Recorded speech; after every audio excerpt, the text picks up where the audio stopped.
Hey everyone, welcome back to the channel. In today's video, I'm going to show you a super easy way to download MP3 songs using Google Chrome. If you're looking for a free background music for your videos, school projects, or just something to listen to, this method is quick, safe, and completely free. Alright, let's get into it. So first, open up your Google Chrome browser, then type Pixabay into the search bar and click on the first link that shows up.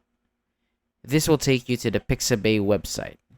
So Pixabay is a free resource where you can find all the kinds of content like images, videos, sound effects, and music, and everything on the site is royalty free.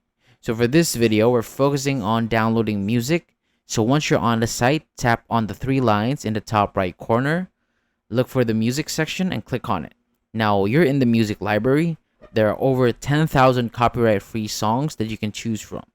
To preview a song, just click the play button next to it. If you like what you hear, tap the download icon on the right side of the track. The song will start downloading right away. Once it's done, you can tap open to listen or go to your files app to find it later. And that's it. That's how you can download free music using Chrome and Pixabay. Thank you so much for watching, and if this helped you out, make sure to leave a like and I'll catch you on the next one.